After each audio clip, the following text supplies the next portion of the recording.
Hola, mi nombre es Julia Buenaventura y hoy vamos a hablar del fascismo criollo, un fenómeno bastante extraño, pero muy extendido. Y bueno, esto viene de una discusión, otra discusión que tuve con otro terraplanista que me escribió lo siguiente por este mismo canal. Ay, sabionda, pregúntale a un piloto cómo aterrizar una bola que gira 1600 kilómetros por hora. Y yo me quedé, bueno, vamos a ver, primero la bola gira mucho más rápido, pero segundo, no es que el piloto aterrice en una bola que gira, es que el piloto es la bola. O sea, nosotros hacemos parte del planeta. Uno no salta y el planeta sigue y después uno cae, porque caería en otro lugar, pero sobre todo caería antes, en otro momento. Y bueno, el punto es que uno hace parte del planeta. Y esto me llevó a pensar en los fascistas criollos que se creen mediterráneos, arios, blancos y tienen un pasaporte de nuestras pinches provincias, tienen un pasaporte de nuestros pinches países y tienen en sus pasaportes que nacieron acá y tienen sangre de otras razas y sin embargo se creen blancos, se creen arios, se creen algo que no son. Y esto los lleva a una especie de esquizofrenia en donde no se aceptan a sí mismos, pero sobre todo no aceptan a sus propios entornos. Y de esto vamos a hablar. Soy Julia Buenaventura, suscríbete al canal y si te gusta este video pon un like. Estamos en Escuela Concreta produciendo conocimiento.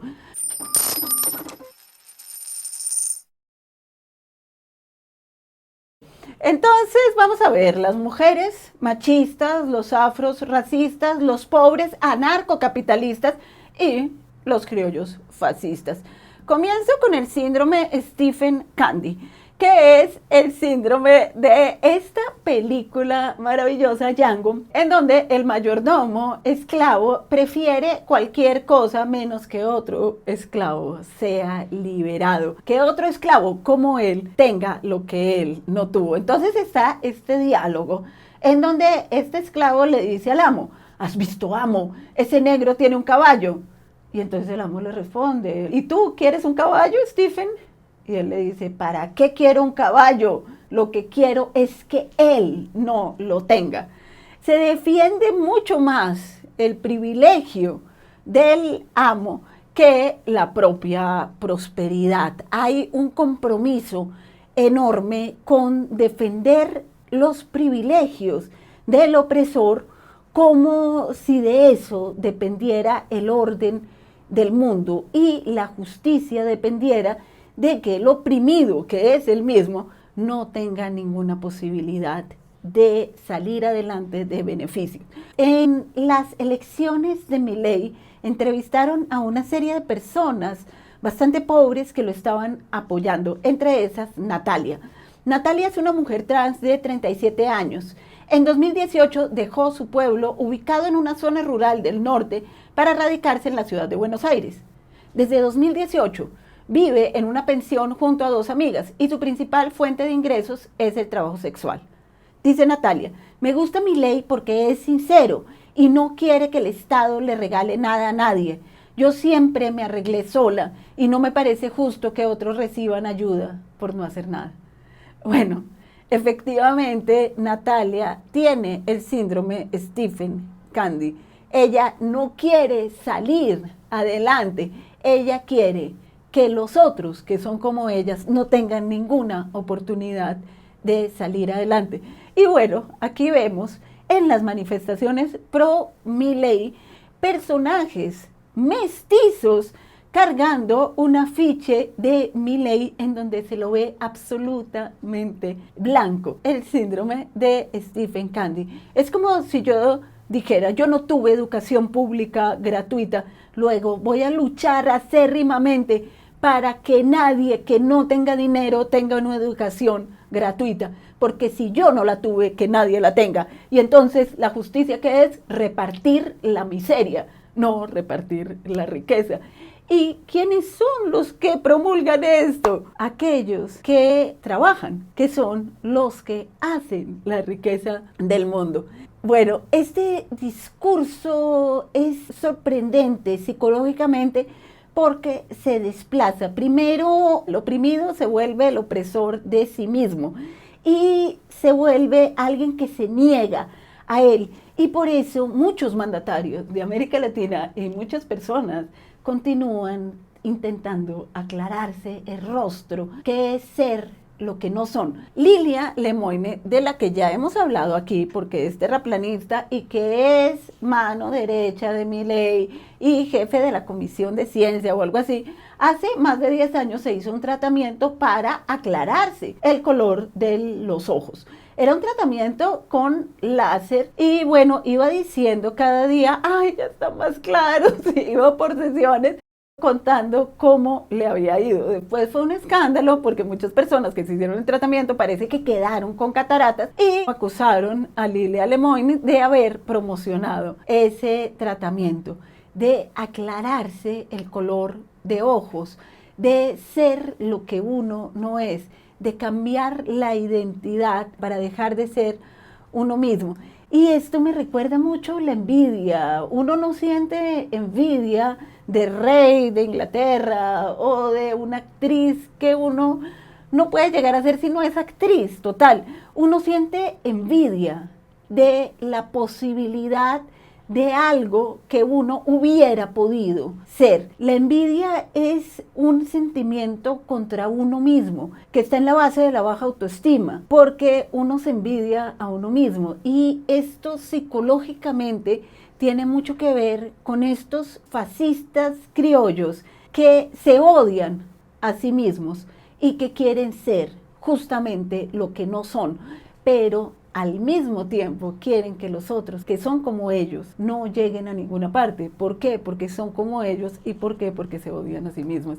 Ahora voy con 3 casos de fascismo criollo en México, en Argentina y aquí en Colombia. El primer caso son los camisas doradas de la Acción Revolucionaria Mexicana que se instauraron en los años 30. En el gobierno de Cárdenas, que estaba haciendo una reforma agraria y que estaba a favor de los derechos de los trabajadores. Y entonces los camisas doradas, basados en los camisas negras de Mussolini, se hicieron como un grupo encargado de romper las huelgas, de irse contra los judíos y de perseguir a los chinos. Esto es, a cualquiera que pudiera hacer el papel del otro.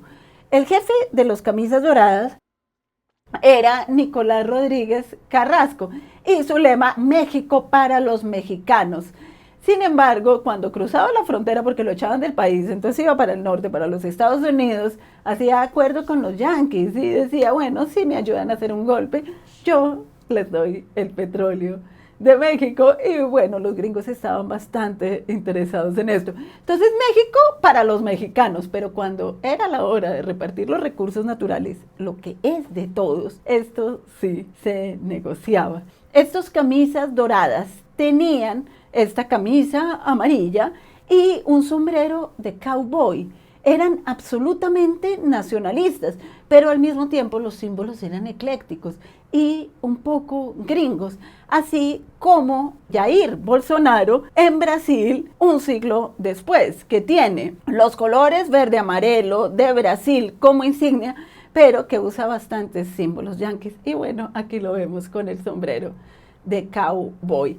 El 20 de noviembre de 1935, los camisas doradas hicieron un gran desfile por el Zócalo de Ciudad de México, la Plaza Central, en caballo.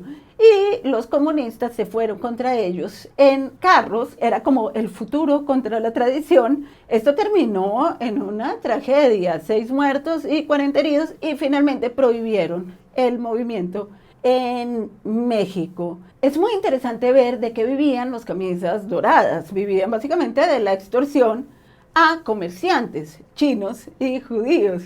Entonces, esto es un dato revelador, porque por lo general uno decide que es superior a alguien. ¿Para qué? Para robarlo, para vivir de él, para quitarle la tierra o para esclavizarlo.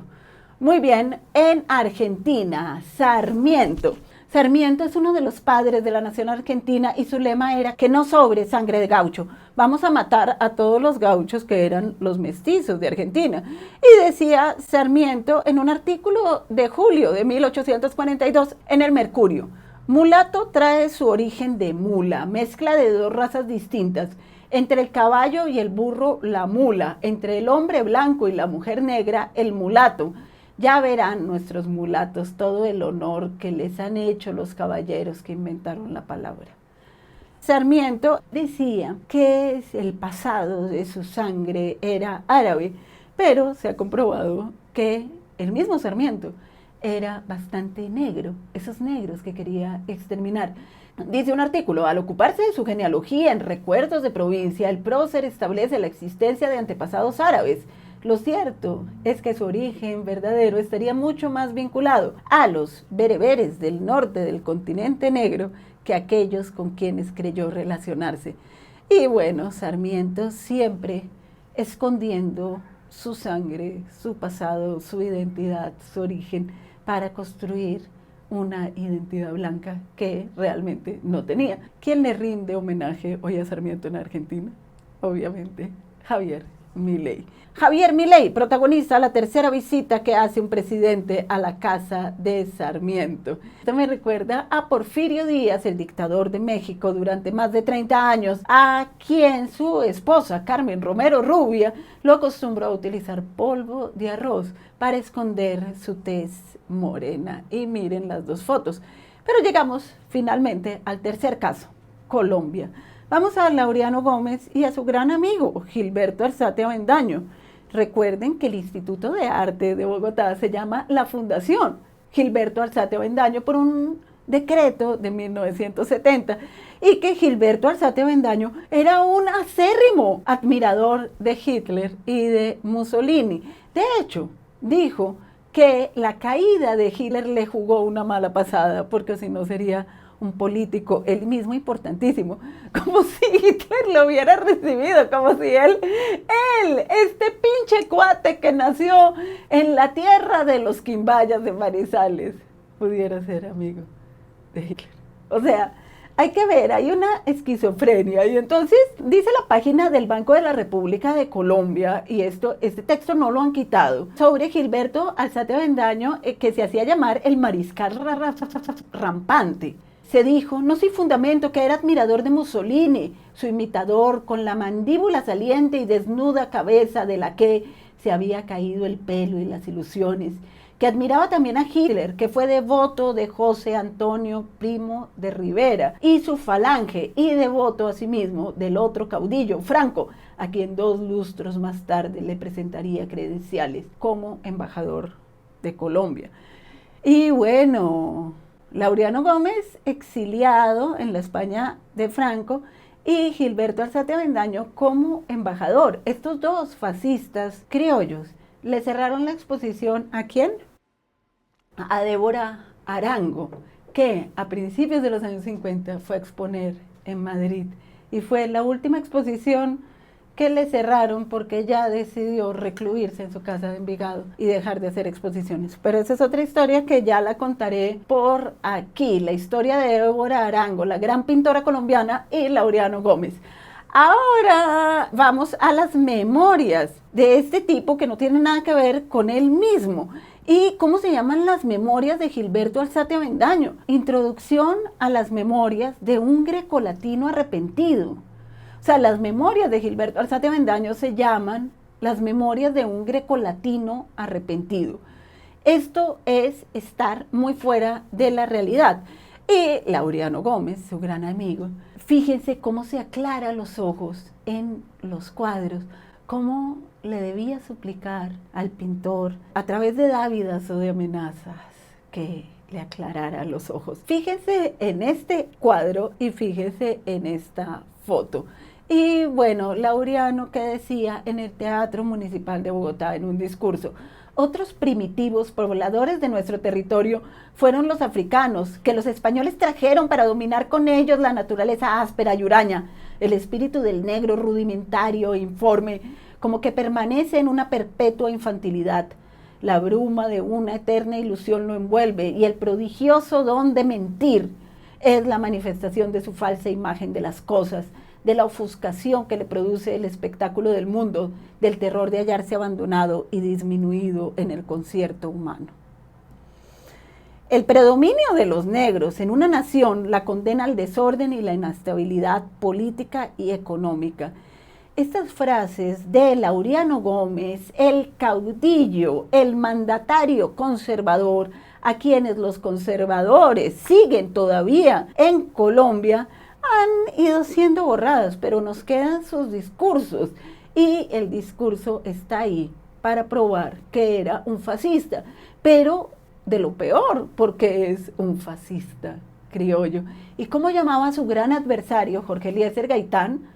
Lo llamaba el aborigen. ¿Por qué? Porque Gaitán tenía rasgos indígenas y entonces Laureano Gómez lo llamaba el aborigen. Y bueno, el asesinato de Jorge Eliezer Gaitán el 9 de abril de 1948, que produjo la peor de las violencias en Colombia, todavía no ha sido esclarecido. ¿Por qué? Porque la tradición del poder en Colombia estaba de acuerdo con exterminarlo, con exterminar a alguien de rasgos indígenas, orgulloso de él mismo, que pudiera llegar a ser presidente de Colombia y tenía opciones. Entonces, claro, Jorge Eliezer Gaitán fue eliminado. ¿Fue eliminado por qué? Por el fascismo criollo. Vamos a ver los retratos. Este retrato lo hace la sobrina de Laureano Gómez, que es una mujer nefasta que se ganó varios concursos de pintura en los años 50 y que se la quería proponer como una opción a Débora Arango, que sí era una pintora.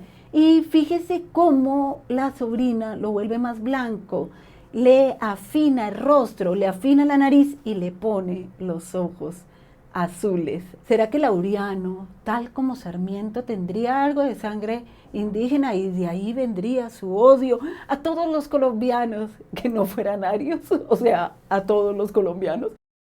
En un discurso de 1942 pronunciado en el Senado, Laureano Gómez le echa la culpa de todo a los judíos. Dice, la Revolución Francesa, y estos tipos no están de acuerdo con la Revolución Francesa porque la Revolución Francesa acaba con la monarquía, la Revolución Francesa es un fenómeno masivo hecho por el judaísmo. Después, el comunismo es una creación judaica. Después, el judaísmo es un sistema de dominación universal y finalmente la masonería es una institución judía. Mejor dicho, todo es judío para el Laureano de 1942, antes de que Hitler hubiera perdido el poder. Y bueno, este tipo creía que Hitler lo hubiera aceptado, cuando Hitler en sus planes tenía para América Latina la tarea de una esclavitud perpetua. Y los latinoamericanos, que son nazistas, pues tienen un problema de creer que no están en su propio mundo, que no son los que son y que no tienen el pasaporte que tienen. Finalmente terminó con Milei, heredero de Sarmiento, heredero de toda esta derecha, pero que quiere ser judío, porque ahora en Israel está la extrema derecha y el poder, y esto no es un problema de identidad, es un problema de poder y de dinero, de oprimir a alguien para siempre poder robarle. ¿Robarle qué? La tierra o el tiempo. Siempre se necesitará un oprimido para poder vivir a su costa. Y bueno, los fascistas criollos que están en el poder no son como Natalia, la transexual que veíamos apoyaba a Milei. Natalia quería que fuera repartida la propia miseria que ella tenía. Los fascistas criollos que están en el poder quieren repartirle esa miseria a los otros para ser de ese 1% que domina sus propios países y se los entrega a los fascistas para que hagan lo que quieran. Pero los eximan a ellos, sobre todo, más que de ser pobre, más que de ser indígenas, más que de ser negros, de ser lo que son, que los eximan de ser ellos mismos. Muchas gracias, soy Julia Buenaventura, bienvenidos al canal. Estamos en Escuela Concreta, produciendo conocimiento. Si te gustó este video, ponle like y suscríbete.